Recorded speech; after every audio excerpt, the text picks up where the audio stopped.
হেফাজতে ইসলামের ১৩ দফা দাবি শাপলা চত্বরে ২০১৩ নিম্নরূপ: ১. বিধানে আল্লাহর ওপর পূর্ণ আস্থা ও বিশ্বাস পুনঃস্থাপন করা এবং কোরআন সুন্নাহ বিরোধী সব আইন বাতিল করা। ২. আল্লাহ, রাসূল সাল্লাল্লাহু আলাইহি ওয়াসাল্লাম ও ইসলাম ধর্মের অবমাননা এবং মুসলমানদের বিরুদ্ধে কুৎসা রোধে সর্বোচ্চ শাস্তি মৃত্যুদণ্ডের বিধান রেখে আইন পাশ করা, ব্লাসফেমি আইন। ৩. শাহবাগ আন্দোলনের নেতৃত্বদানকারী নাস্তিক মুরতাদ ব্লগারদের অপপ্রচার বন্ধ করে কঠোর শাস্তি দেওয়া। ৪. প্রিয় নবী সাল্লাল্লাহু আলাইহি ওয়াসাল্লামের শানে কটূক্তি ও ইসলাম বিরোধী প্রচার বন্ধ করা এবং দোষীদের শাস্তি। ৫. ইসলাম বিরোধী নারী নীতি ও ধর্মহীন শিক্ষানীতি বাতিল করে শিক্ষার প্রাথমিক থেকে উচ্চ মাধ্যমিক স্তর পর্যন্ত ইসলামী শিক্ষা বাধ্যতামূলক করা। ৬.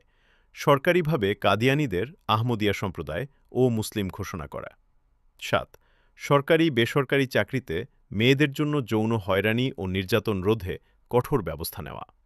৮. প্রকাশ্যে নারী পুরুষের অবাধ মেলামেশা নিষিদ্ধ করা এবং অশ্লীলতা, অশোভন আচরণ ও পোশাকের বিরুদ্ধে আইন প্রণয়ন। ৯. সংসদে ও প্রশাসনে মূর্তি, ভাস্কর্য স্থাপন বন্ধ করা এবং সরকারি অর্থে মূর্তি নির্মাণ বন্ধ। ১০.